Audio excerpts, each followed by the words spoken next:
Mais tiens, non, tiens, non, mais tiens-moi la main non, mais comme ça. par Là. contre, le cadre, Là, tu vois, ouais, les le épaules cadre. derrière, la valse. Le quoi? Bah, c'est bien. Eh ben Voilà, valse, mais fais-moi valser, mais fais-moi valser. Je vais te faire valser, tu vas Non, voir. me fais pas valser. Oh, salut mes Ténix. Coucou les Ténix. Ça va mon X? Ça baigne. Ça va. Vous avez vu un peu le décor? Non mais là ça devient hollywoodien. Hein. Eh, la place de numéro 1 en or massif s'il vous plaît. Ah, je crois que c'était un phallus. Avec les balles, les étoiles et tout ça. Bah oui. C'est pour C'est ça que Hollywood. je l'ai appelé comme ça. Le dernier bal de Rafa, Noé et Roger. Mon X. Oui. On se dirige vers une fin de saison qui peut être complètement mythique. On rappelle que Rafa, pour l'instant, n'est pas là. Doit revenir pour Bercy. Ou, quand il vient, hein, ne fait jamais moins qu'un quart de finale. Et encore, combien de fois il a dû abandonner ou déclarer forfait parce qu'il était blessé, on ne sait pas. Mais normalement, il revient. Pour Bercy. Djokovic sera à Bercy. Federer sera-t-il à Bercy? On rappelle qu'au niveau des points, d'accord, on parle des points de la race. Hein. On a Rafa 1, Djoko 2 à 215 points, c'est-à-dire rien. Et apparemment, Djoko ne va pas jouer ni Bâle ni Vienne. En tout cas, il n'est pas dans les tableaux. Mais il a dit au directeur du tournoi de Bâle qu'il avait besoin de faire une pause et qu'apparemment, il ne viendrait jouer que le Masters 1000 de Paris-Bercy plus le Masters, puisque bien évidemment, il est qualifié. Et on rappelle que Roger, même si Roger, gros point d'interrogation sur sa capacité à aller chercher la place de numéro 1 mondial, est à 1400 points de Nadal. Ouais, mais est-ce que ça, c'est pas un truc de. Voilà, De journaliste? Voilà, de fans et de fans, de fans de tennis, de spécialistes de tennis, de journalistes. Est-ce que dans les trois, il n'y en a pas un vraiment qui veut la place de numéro mondial pour montrer qu'il est vraiment revenu Djokovic. et qu'on l'a tellement sabré, voilà. Et est-ce que les deux autres se disent pas, bon, je suis numéro mondial, je suis pas numéro mondial, c'est pas trop grave, de toute façon, entre guillemets, voilà, j'ai le palmarès que je vaux ce que je vaux. Tu vois ce que je veux dire? Moi, je pense que c'est un peu ça. Je pense par contre que si Nadal vient à Bercy, c'est pour préparer le Masters, mais pas forcément avec l'idée, tu sais, de garder cette fameuse place de numéro mondial. Non, mais pour retrouver des matchs, Voilà. retrouver Parce des que victoires et tout s'il ça. veut, on le connaît, Rafa, il a du mal à rentrer dans un tournoi. Il a besoin, tu vois, de taper la balle, de se mettre dedans. Donc je pense que s'il vient à Bercy, c'est pour entre guillemets, s'entraîner, même si c'est un Masters 1000, pour être vraiment bien sur le Masters de Londres. Et une fois de plus, moi je le vois, mais gros comme une maison. Federer va potentiellement faire au moins demi, voire finale à balle, et qui va dire, hop, calme, pour ensuite me concentrer sur le Masters. C'est ce qu'il a dit. Alors, parce que je vois que vous posez plein de questions sur le fait de savoir, mais d'où tu sors le fait que Djoko ne va pas jouer ni Bâle ni Vienne. En fait, c'est le directeur du tournoi de Bâle qui a contacté l'agent de Djokovic en lui demandant, voilà, nous, on est complètement d'accord pour qu'il vienne à Bâle. Nous, on veut bien. Hein. Et en fait, l'agent de Djoko a demandé à Djoko et Djoko a dit, non, je veux faire une pause. Donc, logiquement, il ne devrait pas jouer ni Bâle ni Vienne. Après, est-ce qu'il en a besoin? Ben, après, s'il veut aller vraiment aller chercher cette place du numéro mondial, moi je vais te dire un truc. Parce que en commentant Shanghai, j'ai réfléchi un petit peu à ça. S'il a un tournoi à faire, c'est pas Bâle. C'est plutôt Vienne parce que le tableau est un peu plus faible. Et les adversaires qui sont dans ce tableau, Vienne, t'as Tim et Anderson. voilà, c'est plus les Zverev, non? Je Je crois que les Zverev aussi. je Sachant sais que Zverev, il lui en a mis une bonne il y a 3-4 jours. Non mais tu vois, potentiellement, moi, s'il est vraiment dans la dynamique et qu'il a envie de jouer, je me dis, Non, Zverev est à balle. je refuse Bâle, mais par contre, je vais à Vienne, c'est potentiellement un peu plus faible. Je serai tête de série 1, je serai protégé, je vais attaquer le mercredi. Tu vois?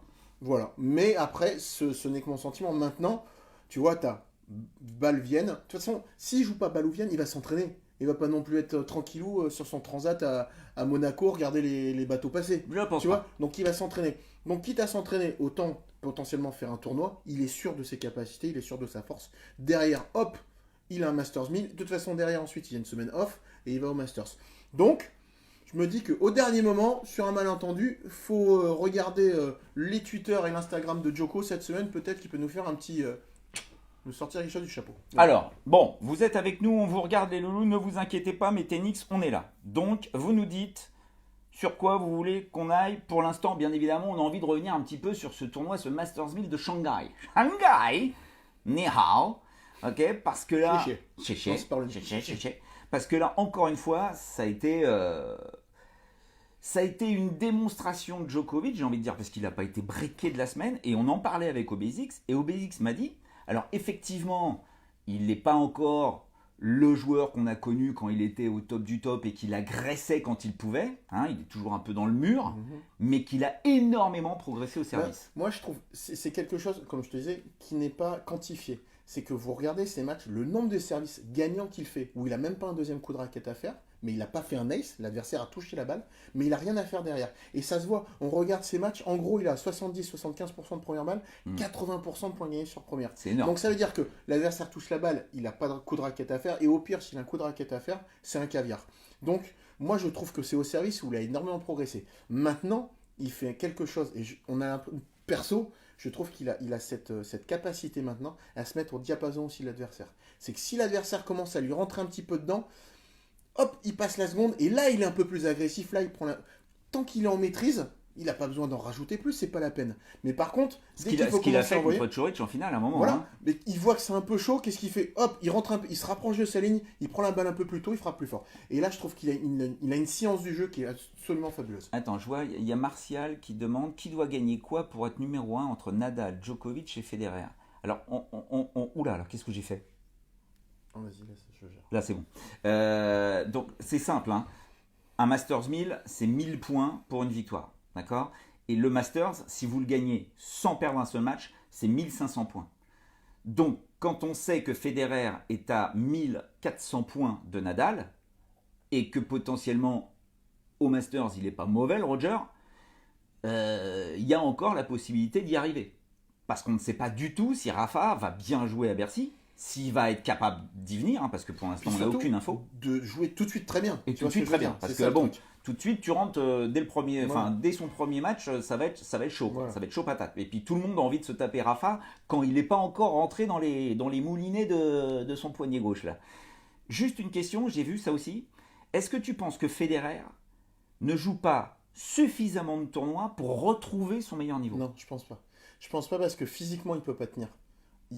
Avec ce style de jeu qu'il a, en voulant être aussi agressif, il faut tellement de jus, c'est tellement d'explosivité et tellement de concentration. Parce que tu regardes, il joue à peu près tous ses points à 1 mètre, 1 mètre 50 maximum derrière sa ligne de fond. Ouais. Qui joue Zverev, Djokovic, Bautista Agut, qui que ce soit. Donc s'il a un adversaire qui est un peu en dessous, qui joue un peu plus court, pas de souci. Mais quand on commence à lui rentrer dedans, paradoxalement, il a fait un énorme match contre Nishikori, et c'était le cas, mais là, tu lâches un maximum de jus, quoi, tu vois. Mais par contre, autant il fait un bon match sur Nishikori, autant sur Coric, moi je suis vraiment... Je vais t'aider parce qu'il y a Maxime Montovani qui dit il était cuit contre Coric. Alors, moi, non, Maxime. Ça va peut-être être, je m'enflamme un petit peu, venant d'un mec qui a été que 120 mondial. Non, mais je pense alors, moi, je vous dis Maxime, moi je pense que Roger manque d'humilité. Ben ça a tout le temps été le cas. Mais encore un peu plus, parce que vous regardez ces matchs, j'ai vraiment regardé, il ne fait quasiment qu'un grand pas à droite, un grand pas à gauche. Il veut jouer quasiment qu'en demi-volée. Alors, c'est faisable quand il a la main chaude, quand il est au-dessus, comme sur certains matchs ou certains sets qu'il arrive à faire. Mais dès que ça commence à être un peu plus compliqué, cette qualité de frappe, il l'a pu. Et contre Coric, mais perso, moi je joue Coric, son point faible c'est quoi? C'est son coup droit, il a une prise très fermée, et il l'a fait seulement sur la balle de match, voire les 2 derniers points du match contre Coric. Il est venu en slice un petit peu l'agresser. Sur le coup droit. Voilà. Parce que là, il a du mal à gratter et c'est là où il a raté un petit peu. Mais sinon, il manque d'humilité. Il veut rentrer. Comme il faisait à une époque, tu sais, sur Nadal sur Terre, il voulait le battre à son propre jeu. Et là, pour moi, ça reste Roger Federer. Il est fabuleux, il fait des coins incroyables, mais il manque d'humilité sur ce genre de match. Parce qu'on rappelle quand même que Federer a eu un premier match très compliqué contre Medvedev. Hein, ça s'est joué à 4-4 dans le 3e set, donc c'est-à-dire à rien, avec un trou d'air dans le 2e. Ça a recommencé ensuite dans le match d'après, où il refait le break à 4-4 au dernier moment avec un trou d'air contre Bautista Agut dans le 2e set. Après, il arrive contre Nishikori. Là, effectivement... Là, c'est peut-être un des plus beaux matchs de la saison, sincèrement. Peut-être, mais pourquoi Nishikori n'y arrive pas? Pourquoi Nishikori n'arrive pas à passer cette barrière-là, il n'arrive plus à gagner de finale? Pourquoi? Il lui manque un coup fatal, un coup saignant? Peut-être qu'il fait un peu. Tu vois, il manque un peu. Sa balle est rapide, mais elle manque peut-être un petit peu de lourdeur. Et je voudrais répondre tout de suite à Vincent, Vas-y. qui me dit Ćorić. Ah, pour le coup, Ćorić. je parle de Federer, mais j'enlève pas Oui, du oui. tout la qualité de Ćorić, qui a fait Non. un tournoi extraordinaire. Et je trouve que mentalement, il n'a pas dit un mot sur Federer. Je veux dire, sincèrement, le mec, je minimise pas du tout la victoire de Ćorić sur Federer parce qu'il l'a joué, mais comme il fallait. Et en finale, enfin, je ne sais pas si vous avez vu la finale, j'espère que vous avez vu la finale, mais son attitude, encore une fois, bravo. Bravo, parce que bien évidemment que c'est sa première finale dans un Masters 1000. Je vous rappelle qu'il fait une saison extraordinaire en gagnant son premier 500 en battant Federer en finale sur gazon à Halle. Oui. Il fait son premier huitième en Puis, Grand tu sais, Chelem. on se rappelle, Indian Wells, il perd sur Federer en demi-finale. En demi. Et il a vraiment le match en main. Ouais. Et là, pour le coup, moi, c'est ce que j'attendais sur cette demi-finale contre Federer. Je me suis dit, à un moment ou à un autre, il va servir pour le match. Est-ce que, voilà, il va avoir un peu les. Il va un Petite peu, crispation. voilà, Un scary pipi. comme à Indian Wells, ou est-ce qu'il ne va pas l'avoir? Parce qu'il avait très bien servi tout le long du match. Et ben là, il a vraiment été nickel. Alors, Borna Ćorić, ok, on le connaît, hein. Jeune génération, 21 ans, comme Zverev.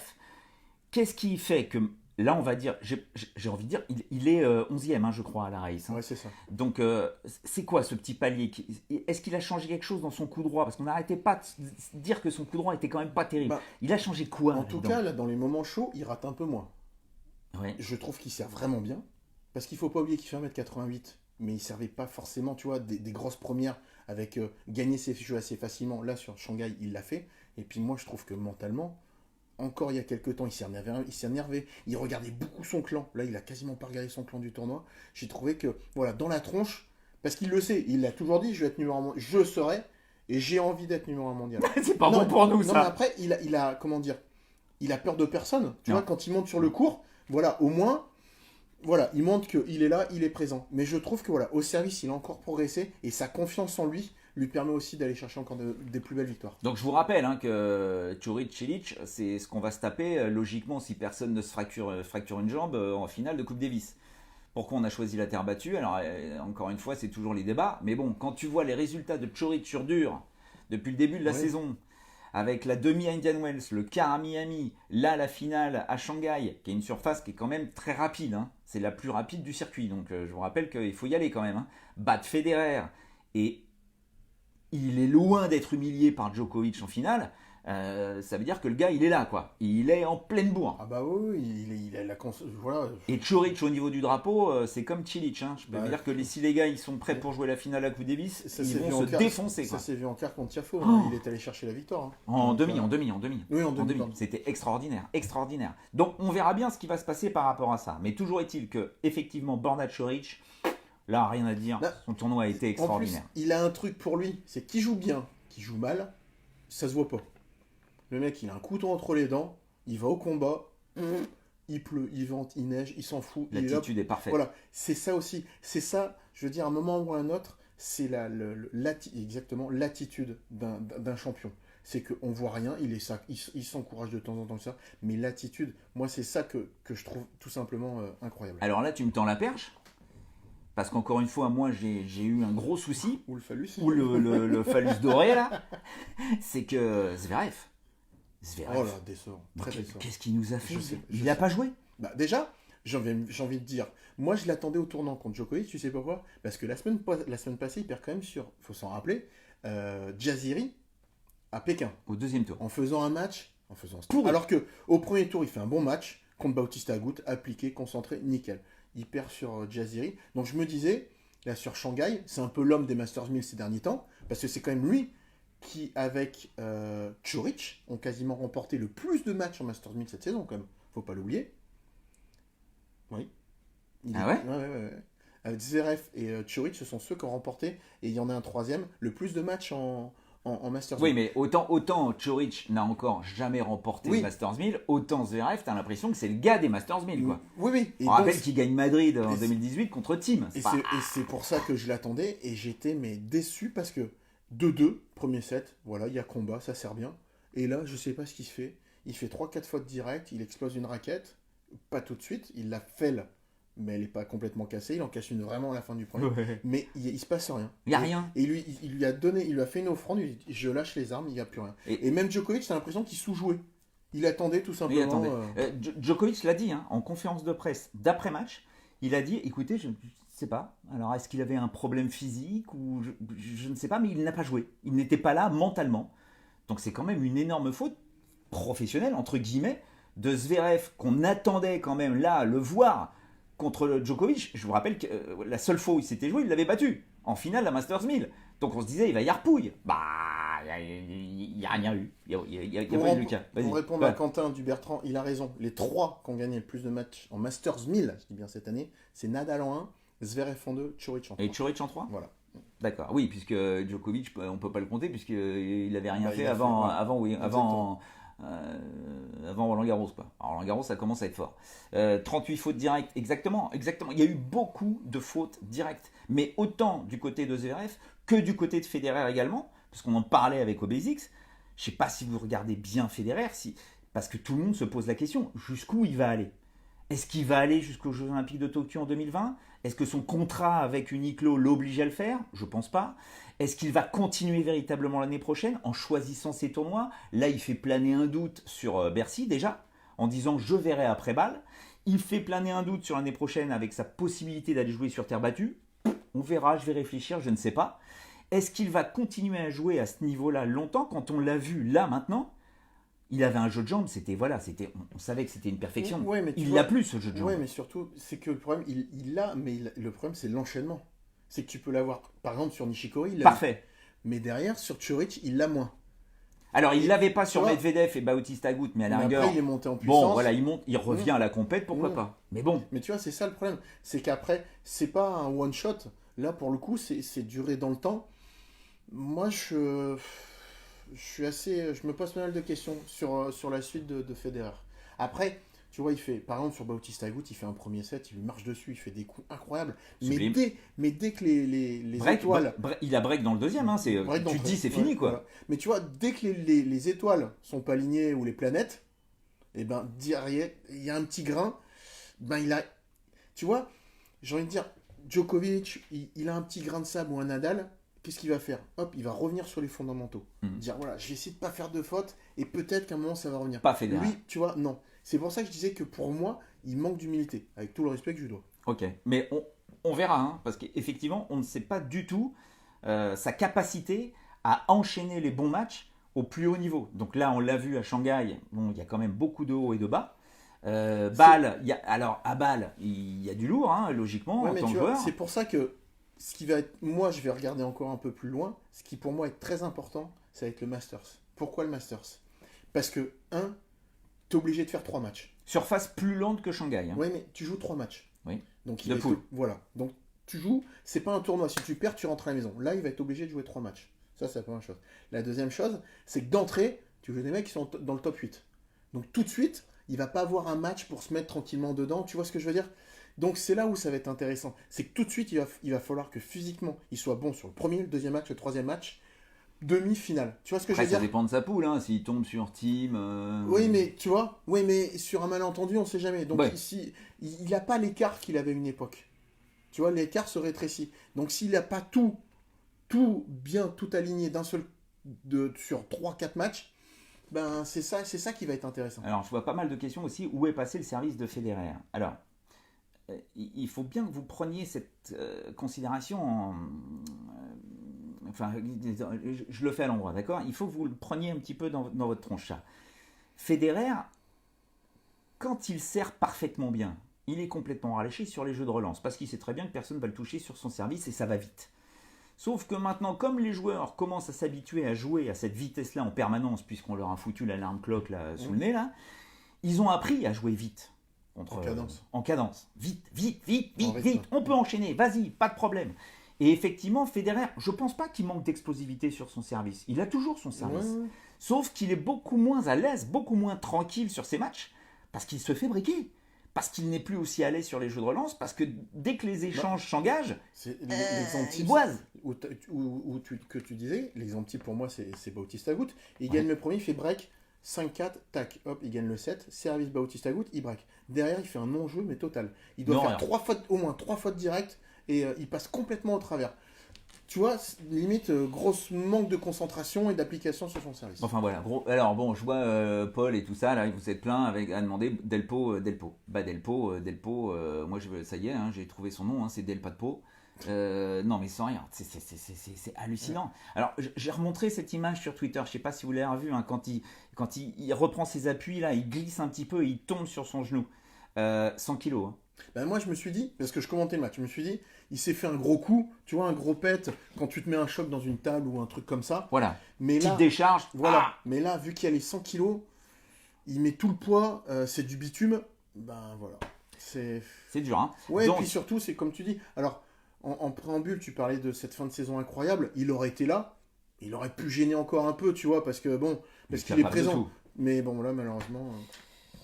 Bah oui, parce out. qu'en plus, il était à Bâle. Et je vous rappelle qu'à Bâle, plusieurs fois, il est allé mettre à mal le dieu de la maison, hein, le Federer en finale. Donc on voulait voir ça. On le verra pas. Hein. Sachez qu'on ne le verra pas, c'est sûr et certain. Bah, de toute façon, si c'est une fissure au niveau de la rotule, C'est de la rotule. C'est une fracture. Fracture. Alors apparemment, Ah, non, ce c'est- serait une fracture simple, qui ne nécessite pas d'opération, Ouais, de plaque, voilà, ou de vis, pas de chirurgie.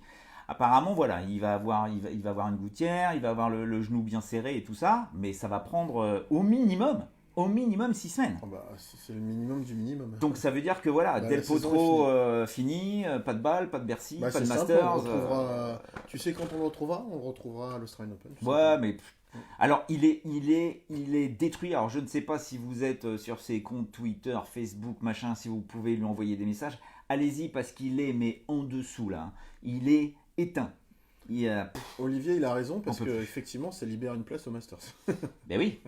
Mais oui, oui. Et d'ailleurs, ça me permet de rebondir aussi sur Hugo Humbert. Parce qu'on vous rappelle que pour l'instant, il est 9ème à la race de la Next Gen. Bon, ok, ah bah zut, il peut pas jouer le Masters. Sauf qu'il y a Zverev. Et Zverev, en général, ne Non. joue pas le Voilà. Masters de la Next Gen. Donc normalement, Hugo Humbert, on devrait le voir continuer sa petite saison de malade. Ah bah là, il est rentré dans le top 100, il est 99, il vient de gagner. Puis il s'est 98, fait, 98. il s'est fait un championnat de France parce qu'il bat au deuxième tour Quentin Lys, en quart Constantin Lestienne, en demi Grégoire Barrère et en finale Pierre Herbert. Et surtout, tu dis ça, mais est-ce que Tsitsipas ira jouer aussi? Ça, c'est. Oui, Pas pas sûr. pas sûr du tout. Mais enfin bon, non, je parlais au niveau français, hein, parce qu'après, derrière, malheureusement, il y a un peu trop de gap pour qu'il y en a un autre qui puisse intégrer le Mais Masters. Hugo, de toute façon, Mais je Hugo- pense qu'il y sera au moins. En Ah, tant c'est que remplaçant ou quoi que ce soit. Mais bon. Hugo Humbert qui joue, là, cette semaine, un En challenger Allemagne. en Allemagne Ouais, ouais. pour consolider, Sa place dans le top 100. voilà, pour En être fait, sûr d'aller à l'Open Son d'Australie. quoi. inscription dans le tableau final à l'Australian Open. Parce qu'en fait, il avait pas mal joué à la même période l'année passée. Ah pardon, et apparemment il est bien 99. Pardon. Et donc, il peut perdre encore quelques points. Il suffit qu'il y ait un joueur ou deux qui est 110, qui joue un peu mieux. Donc, ça va se jouer à pas grand-chose. Donc, il a bien raison d'aller essayer d'enquiller encore quelques points en espérant. La perso, pardon. Je fais un appel à la fédération. Parce que je pense que c'est très compliqué cette année les wildcards. Pour à Bercy. Parce qu'il y a peu de Français dans le tableau, mine de rien. Jérémy Chardy n'y est pas. Benoît Paire ne sera pas dans le tableau final non plus. Mon fils non plus. Mon fils non plus. Joe encore moins. Mhm. Et ben, Stan Wawrinka a fait une demande de wildcard aussi. Et ben, il y a 3 wildcards dans un Masters 1000. Ah, mais Donc, il faut la donner à Hugo Humbert. Hein. et ben, moi, je fais un appel à la fédération. Ouais, non, J'aimerais mais bien là, que. là, Non, il y en ait 2 pour nos Français. Et la 3e, ben, pour Hugo. Et puis, ben, Stan, il n'aura pas de wildcard. Mais bon, ben, voilà, après, maintenant. Ah oui, non, voilà, mais tu on vois. a la possibilité d'avoir un Masters 1000 chez nous. Non, mais surtout, à un non. moment, il a 20. Faut se remettre ça dans la tronche. On n'arrête Mm. pas de critiquer les Français. Il a 20 ans, le garçon. Il est top 100. Bah putain, si la Fédé là ne l'aide pas, elle va l'aider quand, quoi. Tu vois? Oh, Basics qui dit des gros mots, putain, non, qu'est-ce que c'est non, ça? non, mais tu vois, parce que la wildcard, il en a pas besoin à l'Australian Open. Si ça se trouve, il va être dans le tableau final. C'est maintenant là qu'il a besoin d'un coup de main. Voilà. Murray wildcard aussi, non. Murray Ah non, a arrêté sa sa saison saison, est finie. il jouera pas. Je vois, vous êtes un petit peu parti dans tous les sens. Il a rien à prouver à Humbert par rapport à eux. Par rapport à qui? Mm. Je sais Ah pas, oui, Vincent. peut-être Chapovalov, Tsitsipas, Ouais. ces Mais mecs-là. Bah oui, après. si, il a approuvé, bien sûr. Mais il a approuvé, non. Enfin, non, non. il s'en Attends, fout, lui, non, des non, autres, bien non, évidemment. si, je voudrais répondre. Si, il a prouvé. Parce que. Alors, c'était qui avait posé la question? Vincent Martanchard. Voilà, alors Vincent, et si tu veux, tu vas voir les résultats de Hugo et tu regardes sa saison. il a 80 matchs, le garçon. D'accord? Même à 15-2, quand tu fais 80 matchs, je peux te dire, mon coco, que tu fais pas 15-2 et tu montes pas 15-1. Hein. Donc, certes, il a peut-être pas performé sur des Masters 1000. Il a sa carrière à lui, il a son projet. Et il a joué plus de challengers pour aller chercher des points tout au long de l'été. Hein. Il est allé gagner beaucoup de matchs. Donc maintenant, il s'est qualifié à l'US Open. Il passe un tour, il perd quand même en 4-7 contre Stan Wawrinka, ce qui est quand même pas mal. Oui. Donc à un moment, certes, il n'a pas encore les résultats d'un Tsitsipas ou Shapovalov, mais voilà, je pense quand même que la Fédé, il faudrait peut-être mettre un petit coup de boost. Juste parce que là, tu as dit le nombre de matchs. Hein. 82 matchs depuis le début de la saison. 61 victoires pour 21 défaites. On vous rappelle que l'an dernier, Hugo Humbert, qu'on voyait, hein, nous on savait qu'il était là à présent, on l'avait invité d'ailleurs à l'émission 7/7, mais bon, il était 477e il y a un an. 477e, il jouait le futur de Rodez. Donc là, on se rend compte que le gars est rentré dans le top 100, il a fait une progression par rapport à tous les Français, hein. C'est la plus grosse progression au niveau du classement ATP derrière Richard. Richard a gagné plus de points que Hugo Humbert. Mais bon, c'est pas du tout le même circuit, on va dire. Toujours est-il que Hugo Humbert a eu une grosse discussion avec Cédric Reynaud, son entraîneur, après Roland Garros. À Roland Garros, il a eu une wildcard, une invitation. Il a joué au premier tour et il a perdu contre Ben Evans. Et Cédric Reynaud n'a pas du tout aimé son attitude. Donc il y a eu une espèce de mise au point, on va dire. Voilà, ils ont discuté longuement tous les deux. Et apparemment, Hugo Humbert a dit ok, d'accord, là j'ai déconné. En fait, je suis trop dans l'attente, dans la pression, dans le machin, je me lâche pas, je joue pas comme j'ai envie de le faire. Cédric Reynaud a dit vas-y, lâche-toi, fais-le. Et l'été a été complètement dingue. Je vous rappelle, entre 2 finales consécutives de Challenger, un titre derrière en Espagne, tout ça sur dur.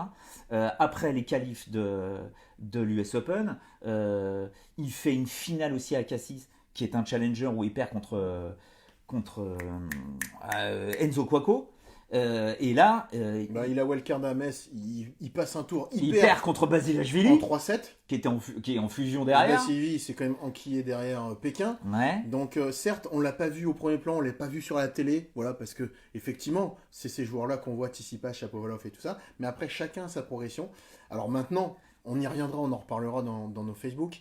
Mais voilà, ce qui va être très important pour Hugo, c'est le début de saison. C'est ne pas faire d'erreur sur son programme de tournoi. Ne pas parce qu'il est top 100, aller enquiller Doha, Brisbane, tu vois, Sydney et l'Australian Open. Faudra, voilà. Mais bon, maintenant, ça, c'est autre chose. Mais alors, j'ai vu, vous dites 391e. Oui, au début de la saison, il était 391e mondial. On est compte. Voilà, la progression est dingue. Alors après, voilà, Hugo Humbert a été gêné par de nombreuses blessures tout au long de son adolescence quand il a poussé, puisqu'il est immense. Et ça a pété de partout, il n'a pas pu vraiment se développer. Vous savez, on parlait beaucoup de Geoffrey Blancano quand il a gagné Roland Garros chez les juniors. Et Hugo Humbert, à ce moment-là, était blessé. Donc, mais c'est pas pour ça qu'il était là en se disant « Ah, c'est pas possible, pourquoi pas moi ?» quoi. Non, il a continué à travailler et compagnie. Et il y arrive, alors que Geoffrey Blancano, je vous rappelle que alors lui, il n'y arrive pas du tout, justement. Il est dans une galère noire, il n'arrive pas à s'en sortir il doit être 350, de ce ventre mou du classement ATP. C'est comme Enzo Cuoco. On n'en parle pas d'Enzo qui a gagné le Challenger de Cassis en battant Hugo Humbert en finale. Enzo, pareil, opéré 2 fois du coude. Il gagne Cassis, mais il est 350 ou 400 mondial. Ouais, il doit être 350, mais voilà, c'est un joueur, on n'en parle pas, parce que voilà, il a été blessé, même après sa première opération du coude, les Toubus lui ont dit, oublie le tennis, tu ne pourras pas rejouer au tennis, il ne pouvait pas. Et puis il a travaillé comme un porc, il s'est refait opérer là cette année, et là il a retrouvé un petit peu justement cette capacité à bien jouer, à pouvoir jouer au tennis. Il a recru en lui, et il gagne le Challenger de Cassis. En fait, c'est que ça. Il y a Tanguy qui nous parle de Ryan Rouman. Alors, il s'entraîne désormais en Espagne, dans une académie, mais j'en sais pas plus. Voilà, tout simplement. Ouais, mais ça pousse, hein, de toute façon, bien évidemment. Quand vous vous rendez compte que nous n'avons plus de Français parmi les 20 premiers mondiaux, alors voilà, vous avez certainement vu le truc, on n'a pas vu ça depuis 2006. Effectivement, ça descend de partout. Je vous rappelle que là, Jo-Wilfried Tsonga, qui joue le tournoi d'Anvers où il est tenant du titre, il est là, à l'heure actuelle, en perdant les points d'Anvers, il est 114e joueur mondial. Ça veut dire qu'il est qualif à l'Australian Open. Il est qualif à l'Open d'Australie. Et attendez, parce que s'il ne réussit pas à faire un bon tournoi à Anvers, Je croise les doigts pour lui, pour qu'il puisse. Mais bon, il a tellement de retard là par rapport aux autres qu'il peut très bien se faire dégager assez rapidement Anvers. Derrière, il y a Vienne, un 500 où il fait finale. Donc ça veut dire que sur ces 2 tournois, s'il ne fait pas un minimum de résultats, il passe au-delà de la 200e place mondiale. Il n'est même plus à l'Open d'Australie.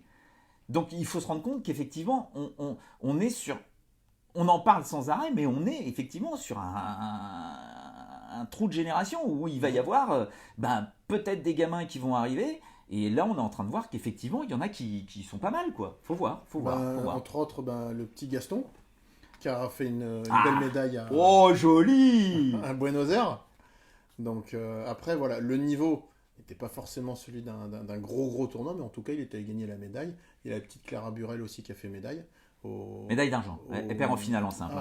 Aux Jeux Olympiques de la jeunesse. Pardon, alors, sachez, bon, vous allez me dire, ouais, alors, on s'en fout, machin, Jeux Olympiques de la jeunesse.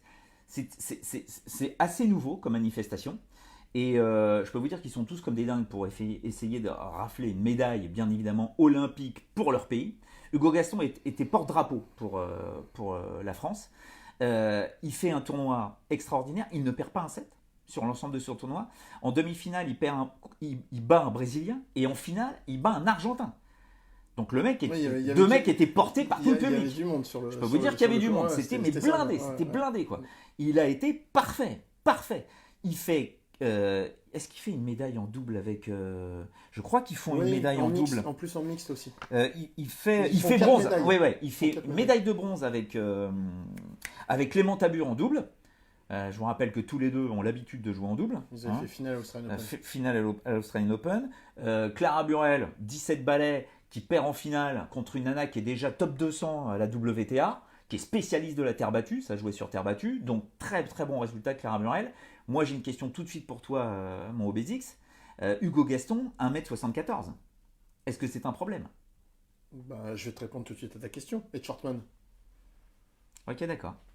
Shortman, il fait ok, d'accord. Non, mais après, il y a toujours des exceptions à la règle. Tellement l'impression que maintenant, tu as les mecs qui font 1m40. Il y a toujours des exceptions à la règle. Hein. Sébastien Grosjean, il faisait 1m68. Hein. Arnaud Clément. Non, il fait pas 1m68, Sébastien Grosjean, tu rigoles ou quoi ? Non. Oui, mais bon, Clément Grosjean. Non, mais on était dans une génération où tu n'y croyais pas non plus. Hein. Tu disais que la moyenne, il fallait faire 1m85 pour être parmi les meilleurs mondiaux. Là, tu as l'impression qu'il faut faire 1m90, 95. Bon, mais tu as toujours des gars qui arrivent. Ouais, mais tu as des exceptions. Tu as toujours des gars qui arrivent. Bon, non, mais ça, c'était pas mal. Caro Garcia. On l'attendait, ce titre, hein, quand même. C'est quoi, ça faisait longtemps, quand même. Ça faisait un an. Voilà. Mais moi, tu l'as vu toi, jouer ou pas ? Non, t'as pas vu ? Ah oui, tu commentais. Mais à Tianjin, alors ok, d'accord, son parcours, on va dire, est simple pour une fille comme elle, mais vu la confiance qu'elle avait, pas simple du tout, un peu comme la Mladenovic, qui n'arrive pas à sortir de son tunnel. Mais en finale, contre Karolina Pliskova, qui elle joue pour une qualif au Masters, où entre Pliskova, Svitolina et Kiki Bertens, il y a même pas 200 points d'écart pour les 2 dernières places du Masters féminin qui commence la semaine prochaine. Il reste 3 places. Svitolina, Pliskova et Kiki Bertens se jouent sur 170 points, je crois, un truc comme ça. Donc je peux vous dire qu'elles étaient au taquet. Et bien la Caro a fait une finale parfaite. Mais parfaite contre Pliskova. Donc encore une fois, voilà, tu te dis... si elle a pu faire un plus tôt dans la saison... ça aurait été bien. Mais toujours est-il, est-ce que ça peut ne pas l'aider à se relancer pour... Elle sauve un peu les meubles, sans dire. On verra, mais... Sur cette saison. C'est pas pour ça que ça nous plaît. Bon, alors voyons voir. Caro Garcia, on dirait que ses points perdus l'ont libéré. Eric Amadi. Pourquoi pas ? Mais c'est peut-être un peu tard dans la saison. Un peu tard. Peut-être parler un peu de Djokovic et Piqué, parce que j'ai vu la question. Pour la super Coupe Davis de l'année prochaine. Alors, comment vous dire qu'il y a... alors, la Fédération internationale de tennis n'existe plus. Hein.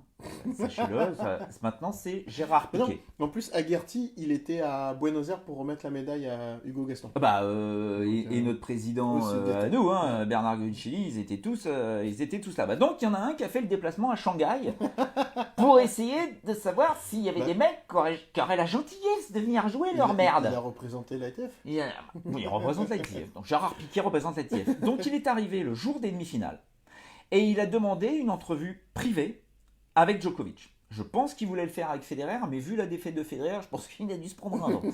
Toujours est-il qu'il a eu son entretien privé avec Djokovic qui a duré une demi-heure. Ils ont discuté tous les deux. Djokovic est ressorti en disant, écoute, bon, on a discuté, mais on n'est pas d'accord. On n'est pas d'accord. On n'est pas d'accord sur le fait qu'il ne doit pas y avoir 2 Coupes du Monde. Une en novembre, une en janvier, une faite par l'ATP, une faite par la Fédération internationale de tennis. C'est une énorme connerie. Ça ne sert à rien. Donc ne faites pas ça. Imagine le Piqué, qui n'est pas dans la merde. Alors, cela dit, moi où je suis content, c'est qu'il monte. Alors, je suis content et pas content. Je suis content qu'il monte au créneau.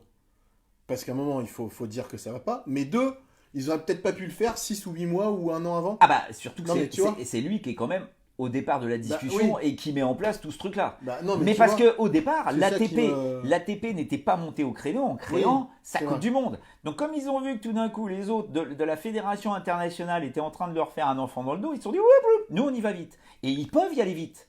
Parce qu'ils ont les dates.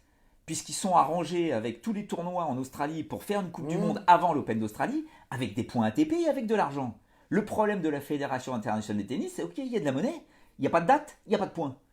Donc, Djokovic, tout autant que Federer, qui encore une fois s'est bien défaussé dans l'histoire, le Roger, et Zverev, qui lui a été catégorique. C'est pas son format, Roger. Non, Roger, non, c'est pour la nouvelle génération, moi je ne jouerai pas ça. Et Zverev, on dit, nous on ne jouera pas ça. Donc, Gérard Piquet est reparti de là, la queue entre les jambes, avec mon petit phallus Avec doré, le phallus. petit phallus doré, et il va nous faire une conférence de presse mercredi.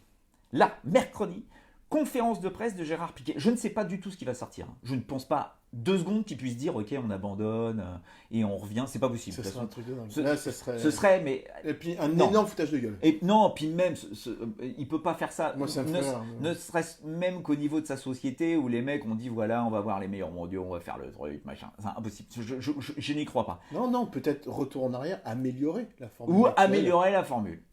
Voilà, peut-être. Mais Ce qui serait toujours plus est-il judicieux. que tant qu'ils n'auront pas trouvé un accord avec l'ATP pour avoir des points et avoir une date qui leur permet de faire ça, puisque aucun joueur ne veut continuer à jouer après le Masters, on va dire un truc officiel Ouais. et qui compte, c'est pas possible. Donc on va voir ce que ça va donner.